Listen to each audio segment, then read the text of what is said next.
Good day, good hour, good morning, good evening, magandang araw sa ating lahat. Ito na naman kami, nagbibiyahe papunta ng Leyte. At ito nga, dito tayo sa ika nga nila sa lubak-lubak na daan. Hindi naman gaano. Pipili lang naman tayo sa medyo okay para hindi tayo malubak. O dahan-dahan, dahan-dahan. Sa kabila, sa kabila, sa kabila. Hindi dyan, hindi dyan.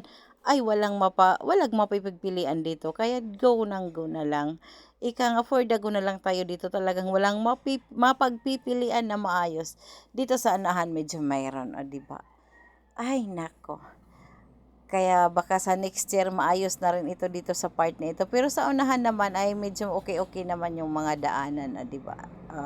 Hindi naman lahat lubak-lubak. Ano ba kayo? Hindi naman kaya lahat sabay-sabay na ayusin ng mga contractor diyan. Ay ito medyo okay-okay dito dahil parang last year lang ito ginawa pero mayroon na ring mga butas. Dahil ba naman sa malalaking mga sasakyan na dumadaan dito, at saka ano yun, mga tuloy-tuloy karga ng mga cargo vessel dyan, mga container ba na dumaraan dito, talagang masisira kaagad yung ating mga daanan. Lalo na kung mga hindi naman gaanong standard ang paggawa nito. Di ba? Nakikita naman natin, hindi naman tayo mga bulag na mga bihayador kung paano ba ang quality, kalidad ng kanilang paggawa ng kalsada. Di ba? Kahit tayong mga ordinaryong mamamayan lamang na dumaraan sa tuwing sila'y nag-aayos, nakikita naman natin kung hanggang saan lang talaga ang tibay ng daanan. Sa araw-araw ba naman dadaanan kaya hindi ka masira kaagad? O hanggang 1 year lang. 1 year to 2 years lang yung daanan, ayan, sira na naman. Ito nga bagong gawa ito, hindi pa nga nag-isang taon, ayan o. Tingnan nyo dyan, o. Nasa wings na lang tayo dumadaan kasi nga, yung doon sa gitna, yung pinaka main road niya is may mga lubak-lubak na rin. Pero hindi pa yan nag-isang taon. Nako, 'di ba? O nandito na nga tayo sa ating famous na ano. Nandito na tayo sa tulay na mahaba ng Region 8. 'Di ba dito?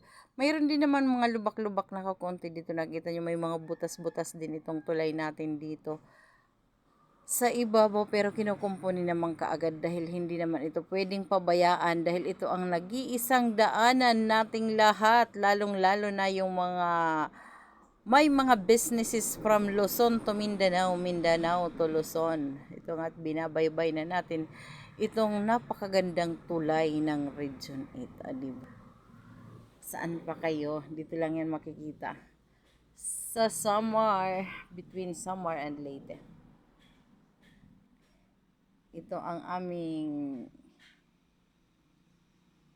famous bridge. Sandali nga. Famous bridge ng Region 8, 'di ba? Connecting Samar and Leyte.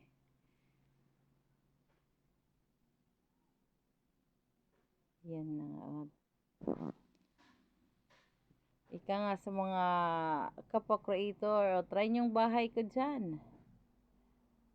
At balang araw ako naman ang kakatok sa inyo.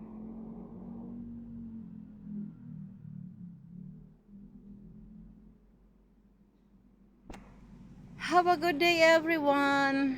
Thank you for watching.